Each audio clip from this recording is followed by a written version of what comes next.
September update ng mga requirements pauwi sa Pilipinas at pabalik sa ibang bansa. May nagawa na akong video at nabanggit na ito doon. Pero guys, ito ang specific topic sa mga requirements pauwi sa Pilipinas at pabalik sa ibang bansa ngayong September 2023. Isa lang naman ang patuloy na pinangangamba at pinag-aalala ng mga OFW at patuloy na tinatanong kung sisimulan daw ba ang paggamit ng OFW Pass ngayong buwan ng Setyembre. Dahil guys, ito nga ang original na announcement at advisory ng DMW at pati sa mga balita.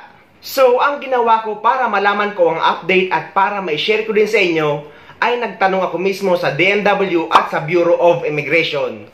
At sa kabutihang palad guys ay nag-reply sila at pareho lang din sila ng sinabi or ng sagot na hindi pa maayos ang OFW Pass at under maintenance pa ito. At maghihintay pa tayo ng formal na anunsyo or ng advisory tungkol dito. Kaya guys, mananatili tayo sa paggamit ng OEC or ng OEC exemption para sa mga documented OFW na pabalik sa ibang bansa. Sa mga OFW naman na nagtatanong kung kailangan ba daw ba or hahanapin ang OFW Pass kapag pauwi sa Pilipinas, ang sagot guys ay hindi. Dahil just in case man ipatupad na ang OFW Pass, ay hahanapin ito pabalik sa ibang bansa, hindi pa uwi sa Pilipinas. Dahil ang OFW Pass ay ito ang pinaplanong ipapalit sa OEC or sa OEC exemption. Pero guys, gaya nga ng sinabi ko na hindi pa maayos ang OFW Pass at ang DMW mobile app, under maintenance pa ito. Kaya mananatili tayo sa paggamit ng OEC or ng OEC exemption pabalik sa ibang bansa. Inuulit ko guys, dahil kahit may mga video na ako ay paulit-ulit pa rin may nagtatanong. OEC or OEC exemption pa rin ang kailangan nyong ipakita sa immigration. Dahil guys, mas safe kayo kapag OEC ang dala nyo. Hindi ang OFW Pass, kagaya na lang guys ng isang video ko na dalawang OFW ang na-offload sa immigration. Dahil OFW Pass ang dala nila at wala silang dalang OEC or ng OEC exemption. Isipin nyo na lang guys, nasa 10 bansa pa lang tinetest ang OFW Pass or ang DMW mobile app. Pero still ay hindi pa rin ito naging maayos kahit natapos na yung 2 buwan na binigay nilang palugit. At base na rin sa sagot sa akin ng taga DMW at ng Bureau of Immigration. Maghihintay pa tayo ng formal na announcement or ng updated advisory tungkol dito. So, eto ang mga requirements pauwi sa Pilipinas at pabalik sa ibang bansa ngayong buwan ng Setyembre. So, unahin muna natin ang mga requirements pauwi sa Pilipinas. Number 1, ang inyong e-travel arrival card QR code. Number 2, ang inyong passport. Number 3, ang inyong ticket. At dahil nga inalis na ang public health emergency sa Pilipinas, ay hindi na required ang pagdadala ng PCR test o kaya naman ang vaccine certificate kahit anuman ang vaccination status nyo. Mapa-vaccinated man kayo or unvaccinated. May advisory tungkol dito ang DOTR at nakanote din ito sa health declaration ng e-travel. Sa mga OFW naman na galing sa visit visa na naging employment visa sa ibang bansa o kaya naman yung mga nag-change employer at yung may mga employment changes, required kayo na magpa-verify ng kontrata sa Polo Office kung saan bansa kayo nagtatrabaho para makakuha kayo ng updated OEC sa POA. At pupunta kayo guys mismo sa opisina ng POA para kumuha ng updated OEC gamit ang Polo verified contract nyo. Pero guys, yung mga OFW naman na dati nang may OEC at babalik under the same employer na walang any employment changes ay hindi na kayo required magdala ng Polo verified contract dahil pwede na kayo mag-acquire ng OEC exemption sa website ng PAPSBAM or sa PAPSBAM account nyo.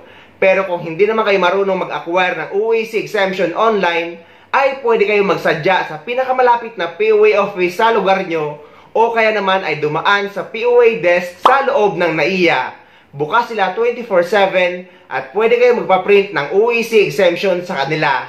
Sa mga OFW naman na magagaling sa Taiwan at Saudi Arabia, may additional requirements kayo pa uwi sa Pilipinas kagaya ng exit at re-entry visa. Kailangan nyo ito guys para makauwi kayo sa Pilipinas at para makabalik kayo sa bansang Saudi at sa bansang Taiwan.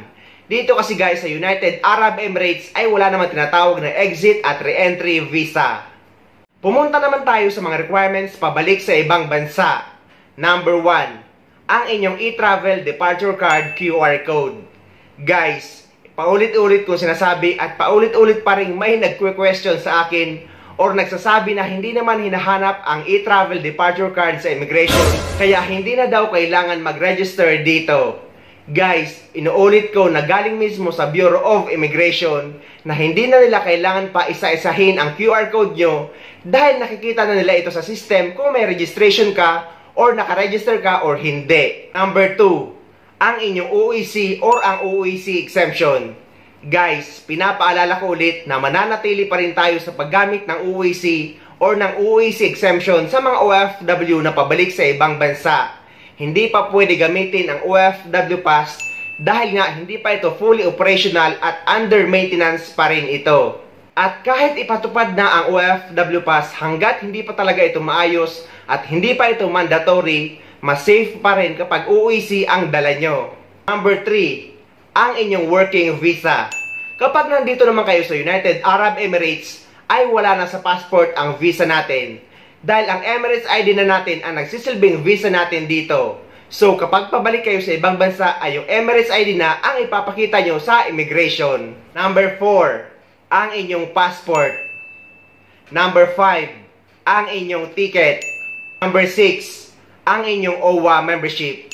Guys, hindi ko naman yata kailangan pa paulit-ulit na sabihin or ipaliwanag kung bakit lagi kong sinasabi ang OWA membership na kailangan natin kumuha nito kahit hindi naman ito hinahanap sa immigration. Dahil guys, mahalaga ang OWA membership para sa ating mga OFW.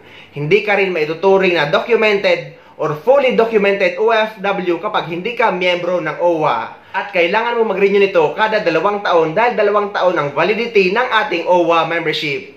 So ayun guys, sana may nakuha kayong idea at sana nakatulong ang video na ito sa inyo. At sa mga hindi pa dyan nakasubscribe sa channel ko, please don't forget to subscribe my YouTube channel and please click the notification bell para lagi kayong updated sa mga upcoming videos na gagawin ko tungkol sa mga updates sa ating mga OFW. Mula dito sa Dubai, maraming salamat. See you next time.